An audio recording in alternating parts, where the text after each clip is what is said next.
l'instant, on a des auditeurs en ligne concernant la présidentielle anticipée. Allez, on a Johan en ligne. Bonjour Johan. Allô, c'est Johan. Non, c'est pas grave, donnez-moi Bonjour. Jean-Luc. C'est qui? C'est Jean-Luc? C'est Johan? C'est qui? C'est Johan. Johan, mais comment il va celui-ci? Ça va, très bien. Et vous? Très bien Johan, toujours 17 ans? Toujours 17 ans. Alors on a repris les cours? Ouais, et oui, on a repris les cours, oui. Alors, mardi. quelle classe là? La terminale. Terminale, on a eu des bonnes notes au bac français? J'ai eu 10 à l'écrit, 15 à l'oral. Ça va, ça passe. Ça va. Ça passe à des nasses, comme on dit. Johan, ça va, la classe est bien? Ça va, la classe est bien, je suis content. Tranquille. L'emploi du temps aussi. Ouais, tranquillou bilou, quoi. Donc bon. Bon, Voilà. très bien. Pépouze la Pérouse. Ok, Johan. Festival. Est-ce que pour vous, il faut une présidentielle anticipée? Je rappelle que Johan a 17 ans, pour nos auditeurs d'Europe 1. Johan, on l'adore. Il nous appelle pratiquement tous les après-midi. J'espère que ça va pas le faire redoubler ses conneries, mais bon. Pense quand même à bosser ton bac, Johan. Mais bon, C'est bien. vous qui m'appelez. Hein. Oui, c'est vrai. Bah oui, mais on adore t'appeler. Voilà. Il t'ont appelé, oui, parce qu'aujourd'hui, c'est vrai que lui, on l'appelle parce que je lui avais promis qu'il serait là. Exactement. Donc c'est vrai. Donc Johan, t'as vu, j'ai promis, l'équipe a retenu. Oui. Parce que généralement, C'est super sympa. ça se passe sur Europe 1, parce que sur C8, quand je dis on promettra quelque chose à quelqu'un, un truc, je sais que c'est jamais fait. Tu vois, sur Europe 1, ils sont carrés. J'ai dit on appelle Johan, voilà, dès qu'il commence les cours, ils t'ont appelé. Voilà. Mais sinon, vous appelez-nous, 01 80 20 39 21. Alors Johan, dis-moi tout. Ben, pour moi, oui. Déjà, juste pour vous dire, il y a beaucoup de jeunes engagés, notamment dans les lycées. Et surtout dans mon département, il y en a aussi beaucoup. Donc, on est beaucoup engagés et on est beaucoup à penser que qu'il doit partir et qu'il faut une nouvelle présidentielle parce que, en fait, il y a un seul problème aujourd'hui. Le centre du problème aujourd'hui dans ce pays, c'est lui. Alors, un coup, il nous fait la retraite à 64 ans, personne n'en veut. Les jeunes, parce que du coup, pareil, les jeunes, ils nous foutent Parcoursup, un truc sélectif géré par un algorithme dont les jeunes ne veulent pas. Ils consultent personne, même pas les profs, parce que même les profs, ils nous en ont parlé, ils nous ont dit attendez, on n'est jamais consulté quand il y a des réformes, donc c'est toujours lui qui décide tout seul. Sans parler des 49.3, etc. Ouais. Et il y a aussi une majorité de Français qui sont favorables à la destitution du président de la République. Vous pensez que ça peut arranger les choses? Moi, je pense, oui, ça peut arranger les choses. En tout cas, si il nous faut un président qui respecte. De ce que je me souviens la dernière fois, vous aimeriez un président, ce serait qui? Voilà, comme ça. Je crois qu'on a une petite... Est-ce que vous avez un nom? Oui, moi j'ai un nom. Enfin, j'ai surtout une étiquette politique. Oui, voilà, déjà. Jean-Luc. On l'avait un peu deviné. On l'avait un peu deviné, Johan. Voilà. T'as raison, Johan. Il faut dire les choses. Par exemple, Lucie Castet, pour être première ministre, c'est très bien aussi. D'accord, ouais. Donc voilà. Bon, voilà. Mais oui, c'est vrai que pendant la présidentielle, en tout cas, c'est lui que c'est ça. D'accord. Donc toi, t'aimerais voilà que Jean-Luc Mélenchon arrive au pouvoir plus tôt que prévu. Alors pour après, toi. on pense ce qu'on veut de lui, mais n'empêche, quand il dit qu'il va faire quelque chose, à mon avis, il le fera. Bah oui, c'est comme Fabien Lecœur. Quand il dit qu'il va mettre un blouson, il le met. Macron, on voit directement que c'est un peu hypocrite quand il propose quelque chose. Alors, Johan, est-ce que c'est un peu une girouette aussi, Jean-Luc Mélenchon? Il a changé sur beaucoup de sujets. Il a changé sur beaucoup de sujets, quand même. Gauthier Lebret. Et d'ailleurs, il l'assume. Gauthier. Il l'assume. Il l'assume quand on le met face aux extraits, aux propos très durs qu'il pouvait avoir sur le voile dont on n'est pas couché. Oui. Il a complètement changé, et pas que pour des raisons purement politiques, pour des raisons purement aussi électoralistes. Non, je pense pas. Mais déjà, premièrement, il s'est beaucoup expliqué. D'ailleurs, il assume ses propos d'avant. Et quand il a dit par exemple, qu'il croyait pas à l'islamophobie, ça a fait un tollé à l'époque.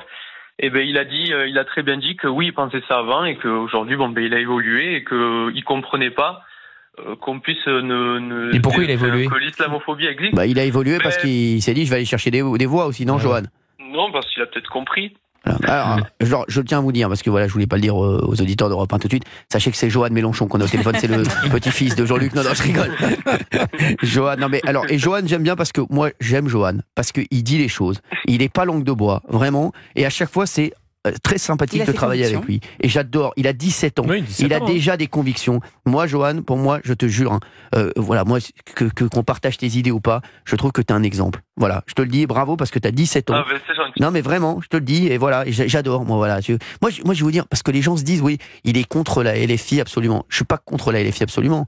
Je suis contre les outrances de les certains. outrances de la LFI. Et comme on entend que, bon, je suis, voilà, je suis pas contre la gauche. La LFI me pose un problème parce que la plupart des gens qu'on entend chez la LFI, c'est inadmissible ce qu'ils peuvent dire toute la journée. Sébastien Delogu, hein. mais sur ça et sur plein d'autres choses. Sébastien Delogu, Rima Hassan, Louis Boyard, sur la police, ça me dérange énormément ce qu'il dit sur la police, vraiment. Sur l'antisémitisme, n'en parlons même pas. Les tentatives d'intimidation. Bien sûr, il y a Porte, il y a même quand j'ai vu la scène à l'Assemblée avec Guiraud, c'était insupportable. Et Meir Habib, oui. Exactement. Il y a tout ça. Cyril, d'abord, moi, je trouve que le propos à 17 ans, il a une pensée très structurée. Oui. Quoi, je trouve que c'est plutôt bien. Et c'est vrai qu'une partie de la jeunesse s'engage dans différentes options politiques, d'ailleurs. Mais vous savez, Jean-Luc Mélenchon, moi, le problème que j'ai avec une partie de la France Insoumise, c'est vraiment depuis le 7 octobre. Ouais, Parce que moi, j'ai été co-directeur en 2012 de la campagne de Jean-Luc Mélenchon. Ce n'était absolument pas le même qu'aujourd'hui. C'est-à-dire ce qui s'est passé au cours de ces dernières années est très intéressant à analyser. Ce n'est pas le même logiciel politique. Après, vous savez, Jean-Luc Mélenchon, il y aurait une présidentielle anticipée.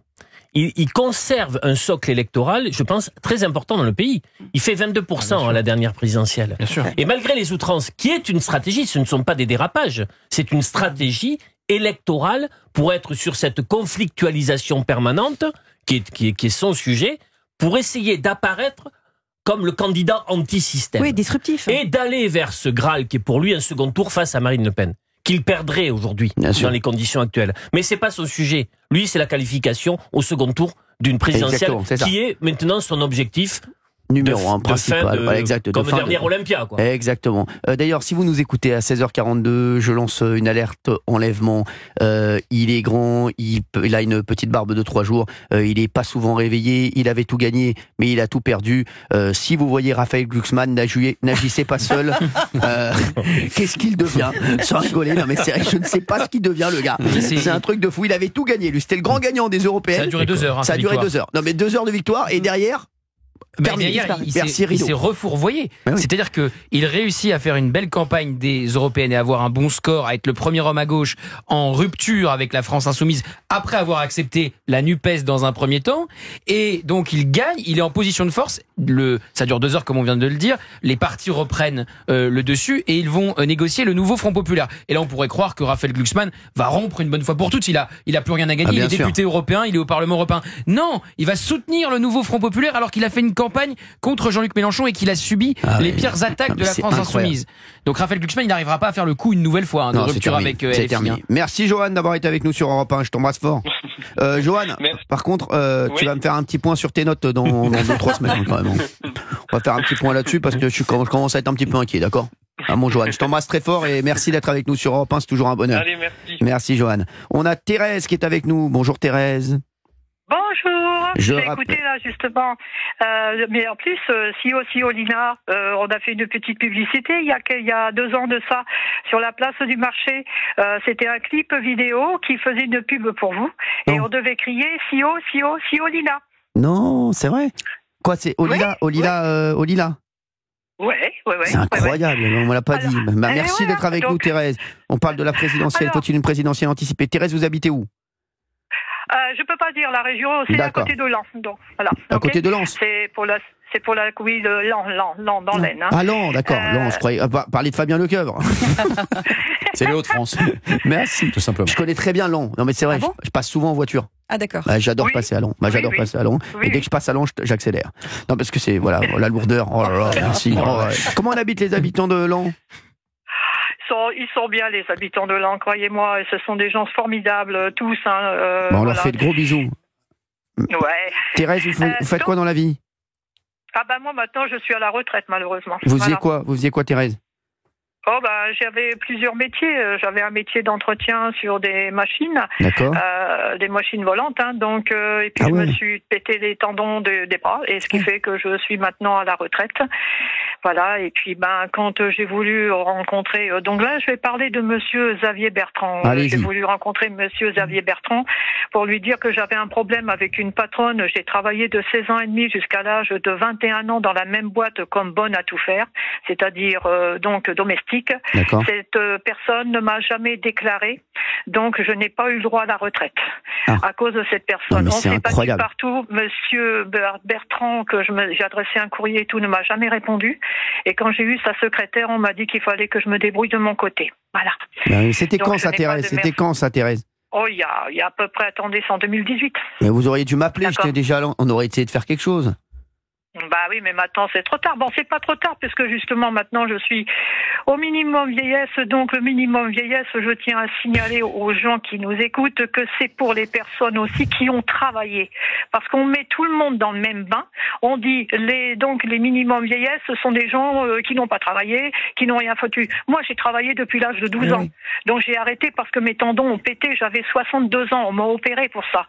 Donc vous voyez, et c'était quand petit contrat à durée déterminée. Quand Monsieur Macron est venu dans l'Aisne, j'aurais bien voulu lui dire, mais on n'a pas eu le droit de l'approcher. Alors c'est Monsieur le Président, c'est normal. Et donc quand j'écoutais ce monsieur là qui parlait justement de comment qu'il s'appelle déjà, Jean-Luc Mélenchon. Jean-Luc Mélenchon, oui. Ouais. Vous avez dit comment il s'appelle celui que j'aime pas, j'ai tout de suite trouvé de qui vous parliez. Ouais. Alors, j'ai écrit un petit texte, donc il est assez court, mais que je veux quand même que vous écoutez. Avec plaisir, Thérèse. On vous écoute sur Europe 1. Ouais. Alors, vous sautez du côte à l'âne.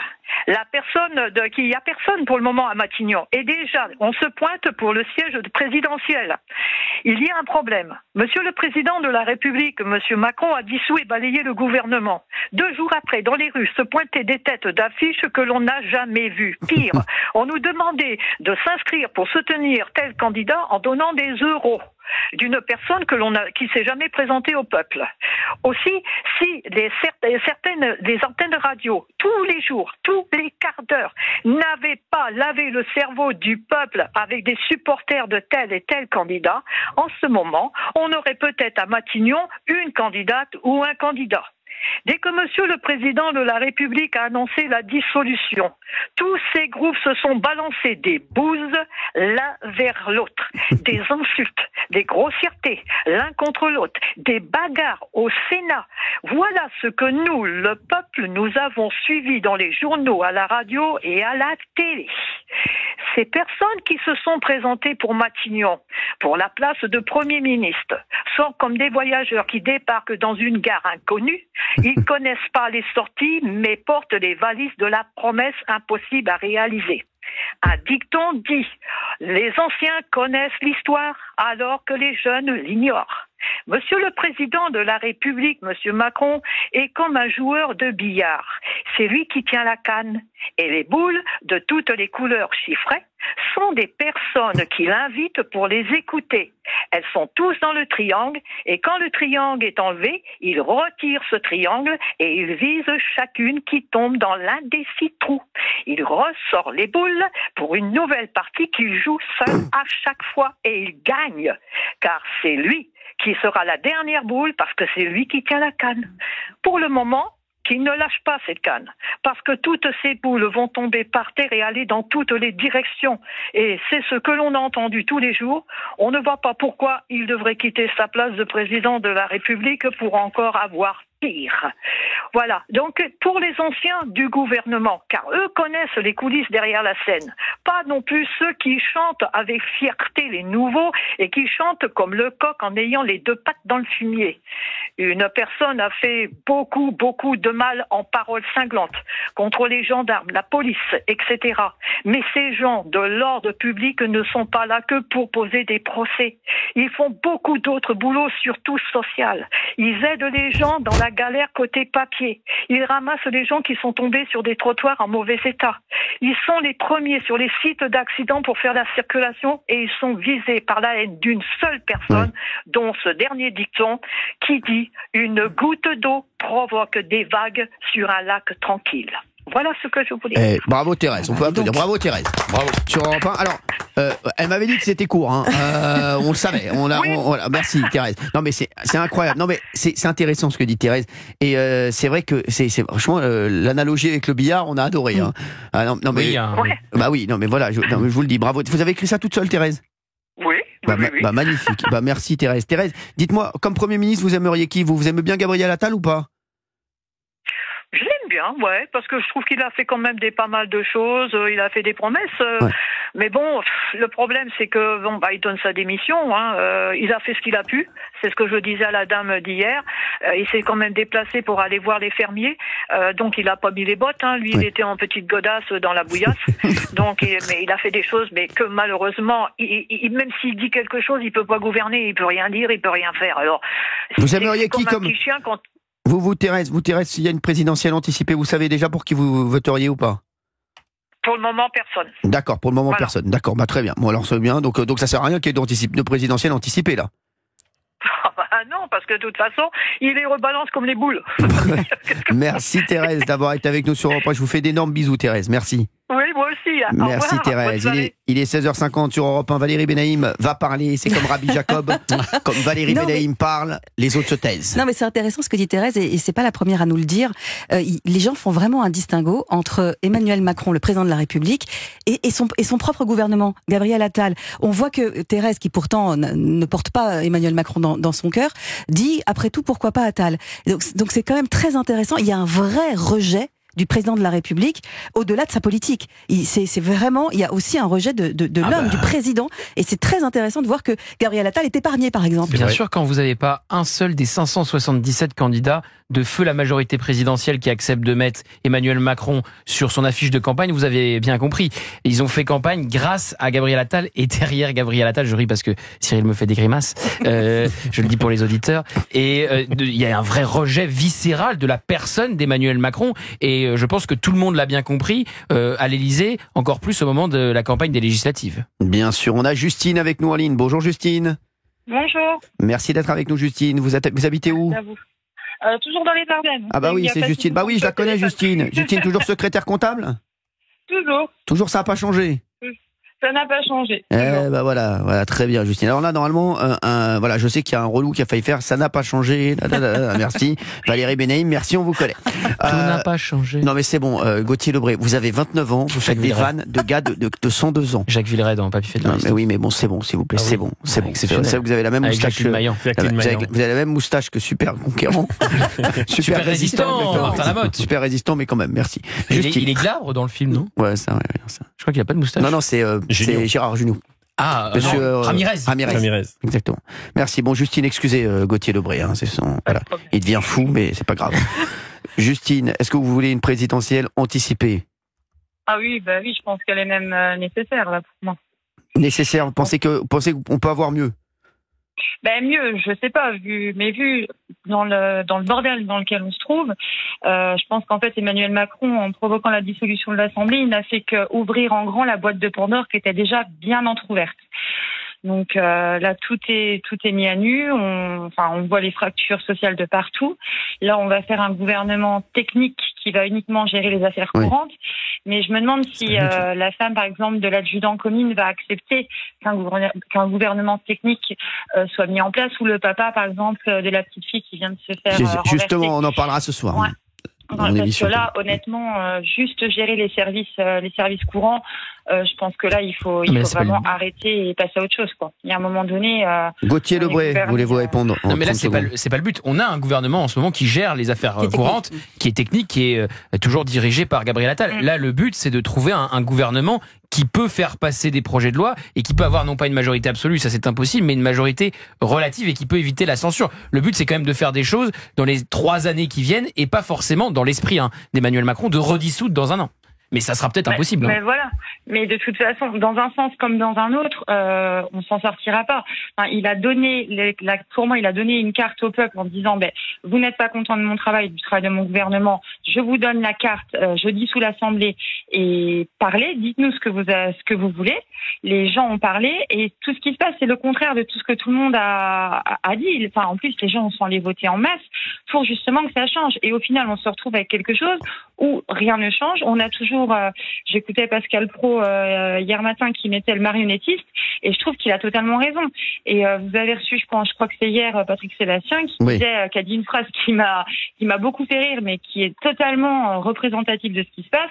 On avait l'occasion de renverser la table et on a juste changé la nappe. Exactement, c'était magnifique ce qu'a dit Patrick Sébastien. Merci. Oui, Justine, restez avec nous sur Europe 1. On vous reprend dans un instant. Il y a Léon Desfontaines qui est là du Parti communiste et puis il y a On marche sur la tête, le point people de Fabien Lecoeuvre dans un instant. À tout de suite.